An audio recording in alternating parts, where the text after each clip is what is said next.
নমস্কার বন্ধুরা, আজকের গল্প শ্রীকৃষ্ণ সুদামার ছোটবেলার বন্ধুত্বের গল্প।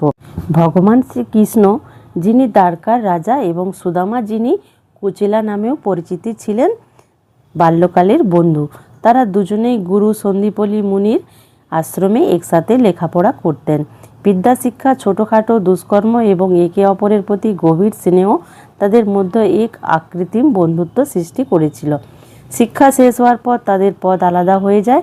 কৃষ্ণ এক মহিমান্বিত রাজা হয়ে দ্বারকা শাসন করেন, অন্যদিকে সুদামা গ্রামে ফিরে যান। তিনি ছিলেন অত্যন্ত ধার্মিক ও সৎ ব্রাহ্মণ।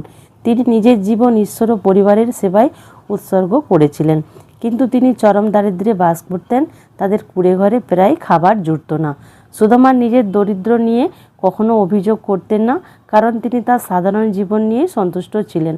কিন্তু তার স্ত্রী সুশীলা সন্তানের অনাহারে কষ্ট দেখতে পারছিলেন না। একদিন তিনি স্বামীকে অনুরোধ করলেন, প্রিয়তম, আপনি প্রায় আপনার বাল্যবন্ধু কৃষ্ণের কথা বলেন এবং দ্বারকার রাজা, আপনি কেন একবার তার কাছে যান না? এমন রাজার কাছ থেকে সামান্য একটি উপহারও আমাদের জীবন ধারণের জন্য যথেষ্ট হবে। সুদামা প্রথমে যেতে চাননি। তার আত্মমর্যাদা তাকে ভিক্ষা করতে বাধ্য দিচ্ছিল, এবং তার বিনয় তাকে এত ধনী রাজার কাছে যেতে লজ্জা দিচ্ছিল। কিন্তু স্ত্রীর আকুল অনুরোধে, যা একজন মায়ের হতাশ থেকে এসেছিল, তিনি অবশেষে রাজি হলেন। ঠিক আছে, সুদামা বললেন, আমি যাব, কিন্তু খালি হাতে যাওয়া উচিত নয়। বন্ধুর কাছে গেলে উপহার নিয়ে যেতে হয়। তাদের ঘরে যা কিছু ছিল তার মধ্যে ছিল শুধু এক মুঠো চিঁড়ে। সুশীলা তাড়াতাড়ি সেই চিঁড়েগুলো একটি ছেঁড়া কাপড়ের টুকরোয় বেঁধে দিলেন। এটাই ছিল সুদামা রাজার বন্ধুকে দেওয়ার একমাত্র উপহার। সুদামা পায়ে হেঁটে দীর্ঘ পথ পাড়ি দিয়ে দ্বারকায় পৌঁছালেন। বিশাল ফটকে প্রহরীর প্রথমে দরিদ্র পীড়িত ব্রাহ্মণকে দেখে হাসাহাসি করল, যখন তিনি বললেন যে তিনি রাজার বন্ধু। কিন্তু যখন কৃষ্ণকে জানানো হলো যে সুদামা নামের এক দরিদ্র ব্রাহ্মণ দেখা করতে এসেছেন, তিনি সঙ্গে নাম চিনতে পারলেন, কিন্তু সিংহাসন ছেড়ে খালি পায়ে ছুটে গেলেন এবং তার বন্ধুর এমন গভীর ভালোবাসার সাথে আলিঙ্গন করলেন যে দুজনের চোখেই জল এসে গেল। কৃষ্ণ সুদামাকে নিজের সিংহাসনে বসালেন, বন্ধুর পা ধুয়ে দিলেন এবং রাজকীয় সম্মান দিলেন। তার রানীগণ রাজার এমন বন্ধুপ্রীতি দেখে অবাক হলেন। বন্ধুরা ঘন্টার পর ঘন্টা আশ্রমে কাটানো তাদের শৈশবের স্মৃতিচারণ করলেন। অবশেষে কৃষ্ণের কৌতুকপূর্ণ চোখ সুদামার কাছে ঢাকা ছেঁড়া কাপড়ের ছোট পুটলির দিকে গেল। কৃষ্ণ মজা করে বললেন, আমার জন্য কি এনেছো বন্ধু? নিশ্চয়ই নিজের জন্য লুকিয়ে রেখেছিলে। সুদামা তার সামান্য উপহারের জন্য খুব লজ্জিত হলেন এবং পুটলিটি লুকানোর চেষ্টা করলেন, কিন্তু কৃষ্ণ আলতো করে সেটি কেড়ে নিলেন। গিট খুললে এবং চিড়ে দেখে আনন্দে উজ্জ্বল হয়ে উঠলেন। আহ, আমার সবথেকে প্রিয়! কৃষ্ণ বলে উঠলেন।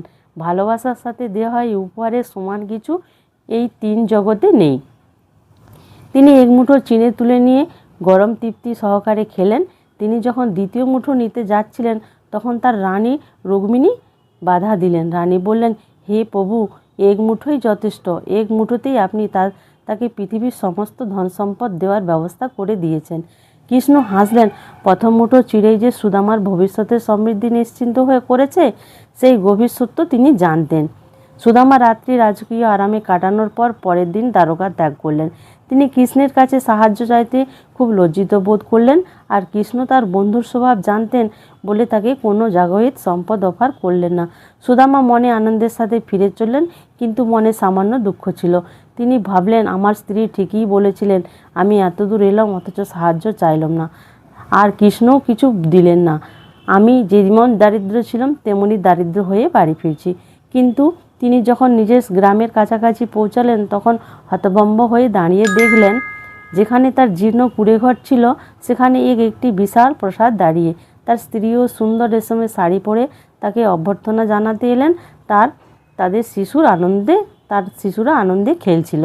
সুশীলা ব্যাখ্যা করলেন, আমার প্রভু, আমি যখন ফিরছিলেন তখন ভগবান শ্রীকৃষ্ণ আমাদের উপরে তার কৃপা বর্ষণ করছেন। এই সব তারই ভালোবাসার উপহার। সুদামা সঙ্গে সঙ্গে বুঝলেন যে কৃষ্ণ দ্বারকার তাকে ধন দেননি, কারণ তার বন্ধুর চাইতে খুব বিনয়ী ছিলেন। কিন্তু কৃষ্ণ তার বন্ধুর পরিবারের প্রয়োজন জানতেন এবং নিজের ঐশ্বরিক উপায়ে তার পূরণ করলেন। আমার গল্পটি আপনাদের কেমন লাগলো? যদি ভালো লেগে থাকে তাহলে আমার চ্যানেলটিকে অবশ্যই লাইক করে, শেয়ার করে, সাবস্ক্রাইব করে পাশে থাকার অনুরোধ রইল। রাধে রাধে।